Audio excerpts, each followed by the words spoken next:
nabigu wuxuu leeyahay alayhi salaatu wasalaam saddex salaadooda madaxooda lama dhaafiyo rajulun ama qawman wahum lahu kaarihun buu nabigu yidhi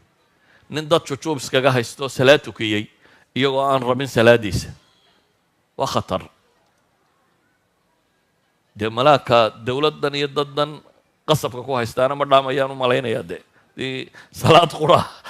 hal salaada kii ku haystay haddaan waxba helaynin ummadda dhan iska afduubtayna malaha ma dhaamayo laakiin xadiidka naskiisu wuxuu sheegayaa man ama qawman wahum lahu kaarihuun ninka dad imaam u noqda iyagoo neceb oo aan rabin walidalik a'imada masaajidda iyo ragga masaajidda tukiya waxaa fiican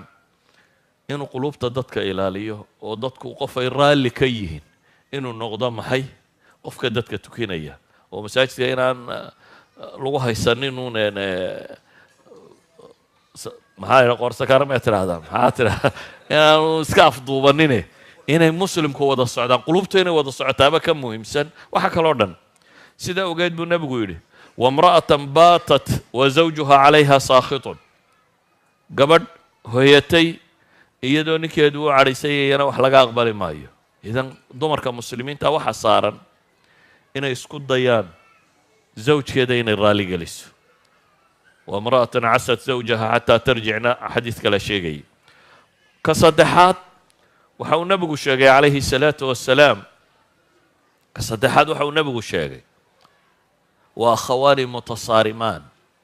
laba walaalo oo iska laalaada xadiidkii muxuu sheegayay qof kasta oo ilaahay rumeeya qof kastaoo laa yushriku billahi shay-an marka acmaasha ilaahay loo bandhigo khabiisaha iyo meelahaas oo kale in ilaahay dembigoo dhaafo waxaa xadiidkii sheegayay saxiixeynka ku yaallay laba mooyaane buu nebigu yidhi labadaasi waa kuwee laba ishaysta iyaga waxaa la idhaha andira haadayni xataa yastalixa labadaa iyaga dib iga dhiga baa ilaahay yidhahda intay ka heshiinayaan idan akhwaan mutasaarimaan haddaynu isu wada cadhaysanno o iska laalaadno cibaadada inaga xumaanaysa haddaynu rabno in cibaadadeennu cinda allahi ay maqbuul noqoto waa inaad qof qalbi saliima leh waa inaad ahaataa qofka mu'minka ahi nebiyullaahi ibraahim muxuu ku ducaysanayey aakhiro wuxuu weydiisanayey qalbigiisa in alla ka dhiga maxay